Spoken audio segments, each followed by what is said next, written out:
Bayan Muna Representative Carlos Zarate said this is a systematic crackdown of the left wing. He said this is a dangerous policy daw po because it will not only destroy one's reputation but will lead to extrajudicial killings. Your thoughts on this? Is this now a part of the government's policy? Alam niyo, lilinawin ko ha, the government does not guarantee that crimes will not be committed. The obligation of the state is kapag merong krimen, iimbestigahan at paparusahan. Okay? Now, nalilito kasi si Congressman Zarate kasi hindi natin sigurado kung sino talaga ang pinaninindigan niya. Pero ang sabi ni Presidente, hindi lang po siya aktivista. Kabahagi siya ng mga rebelde na merong mga armas. Ang panawagan natin, kung kayo talaga ay nagmamahal sa kapwa Pilipinos, ibaba nyo na pong armas. At lahat naman po ay ginagawa natin para maibsan ang paghihirap ng ating mga kababayan na dahilan kung bakit sila nagre-rebelde. Doon po sa Cagayan de Oro, in-order ng Presidente ang ating Department of Agrarian Reform na mag-distribute ng 400,000 hectares doon sa mga magsasaka na walang lupa dahil alam natin yung kawalan ng lupa at kawalan ng hanap buhay ang dahilan kung bakit nagre-rebelde. At yung buong LCAC po, yung pondong binibigay natin na 20 million per barangay, yan po'y para magkaroon ng hanap buhay ang lahat at maiwasan na ang pagre-rebelde. Ang hamon ko doon sa mga merong pang mga armas at sumusuporta doon sa mga may armas, nasan po pagmamahal sa bayan na hinahayaan natin ang Pilipino pumapatay ng kapwa Pilipino. Magaling naman po kayo mangampanya sa eleksyon, napakadami niya ng party list, ba't hindi na lang tayo purely parliamentarian struggle? Laos na po yung mga armed struggle na yan. Thank you. Thank you. Pia Ranada, please. Hello, sir. Can you hear me? Yes, I can hear you. Go ahead. There have been a lot of killings of people who've been red tagged under the Duterte government, and there have been no convictions so far, no justice. Sir, why doesn't the president create a task force on this, since he's so quick to create task forces for other things like typhoons, communism? I mean, isn't this a priority of the president given the growing numbers? Because Secretary Maynard Guevara already created that interagency committee. But sir, how come there have been no convictions yet? There's no results yet of any investigation into people who've died and were red tagged before dying. Because that's how the wheel of justice operate. No? It's not instant justice a la kangaroo court ng NPA. It takes time. But we are taking steps even with the support and the cooperation of the judicial branch of government to expedite the hearing of these cases. Because a lot of these killings have actually taken place even in the first year of the government, of the Duterte government. So is there a deadline?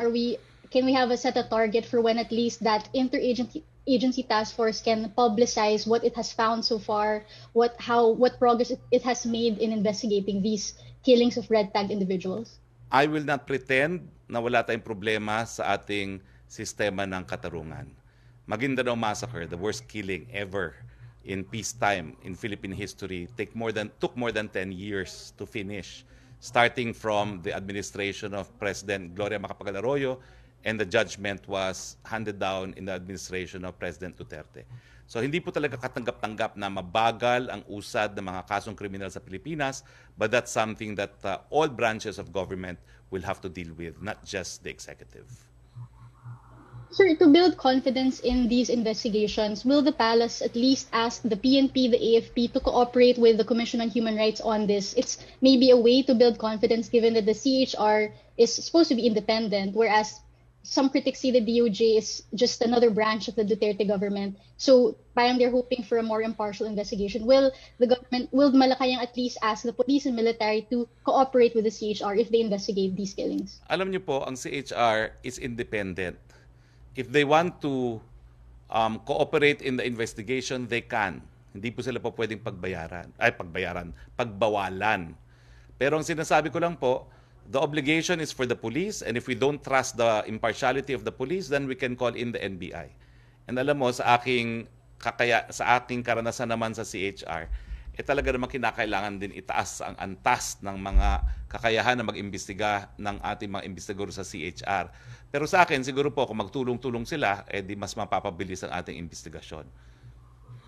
Sir, kasi the police and military, they haven't been giving all the documents, for example, sa drug war documents, hindi nila binibigyan yung CHR. So sinasabi ng CHR, how can we carry on our probes if they won't even give us information? So at least for this case of the red tag activists who died, will the PNP and AFP now cooperate? Will Malacanang compel them to cooperate, give the documents? No need, because the police, the NBI know how to conduct the investigation. Antayin na lang nilang resulta and they can validate on the basis of their own investigation. Dahil meron pong constitutional mandate din ang CHR, they can conduct their own investigation. Okay? Maraming salamat, Pia. We go back to you, Sec. Roque, please. Tanong mula kay Laila Salaveria ng Inquirer, 9 activists were killed in police and military operations over the weekend. Is this related to the president's order to kill all rebels, as some group allege? Does the government make no distinction between activists and insurgents? Misleading question, no? Unang-una po lilinawin ko. Meron pong batas na umiiral pag merong labanan.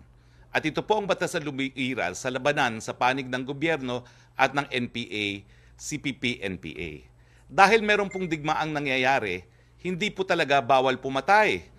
Ang ating batayan ay kung meron talagang military necessity sa pagpatay. Ibig sabihin, number 1, kung necessary, number 2, kung proportionate, at number 3, if it will achieve yung objective po, no? Which is the complete subjugation of the enemy, yung pagkatalo ng kalaban. So sa batas na umiiral under international humanitarian law, kapag meron kang sandata at ikaw ay kabahagi sa labanan, po pwede kang pumatay at po pwede ka ring mapatay. Kaya nga po ginagawa ng lahat ng gobyerno para matigil itong labanan. Nang sa ganon, wala ng Pilipino na napapatay ng kapwa Pilipino. Ano ba ho ang mga datos ngayon, ha? Naku, nakakalungkot po. Itong mga datos na ito January 2018 to January 2021 lamang. Ang mga napatay po, dapat ang mga sibilyan binibigyan ng proteksyon. Ang mga napatay, 50. Sa panig ng gobyerno, ang mga napatay, 143. At sa panig po ng mga terorista, 343. Nakakalungkot po yan dahil Pilipino pumamatay ng kapwa Pilipino.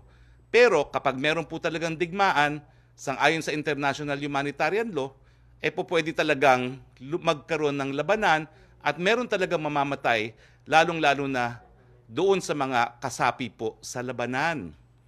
So under IHL po, tama yung order ng presidente.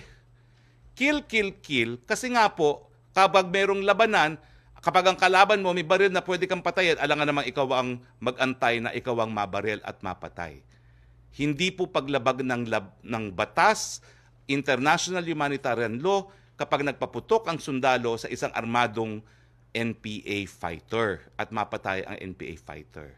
Pero ang tanong mo, meron bang distinction between dun sa mga aktivista at mga rebelde? Siyempre po meron.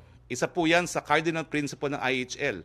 One of the basic limitations po ng means and method is always distinguish. Kailangan tatargetin mo lang yung mga kabahagi sa labanan at huwag mong tatargetin yung mga hindi kabahagi gaya ng sibilyan.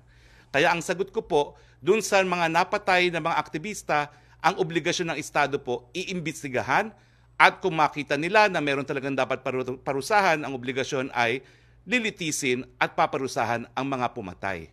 So yung mga 10 na napatay, iimbestigahan po natin yan kasi hindi po sila sakop ng international humanitarian law dahil nung sila ay napatay, wala naman silang hawak na barel.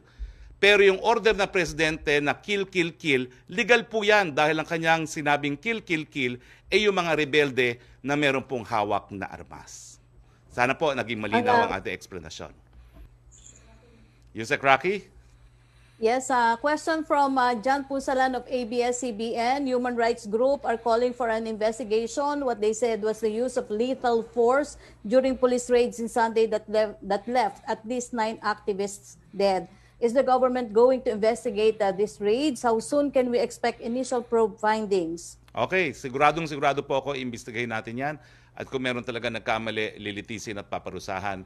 Bukas po, susubukan kong kunin si Secretary Maynard Guevara para maging panauhin at pag-usapan po natin yung mga raids na nangyari noong linggo.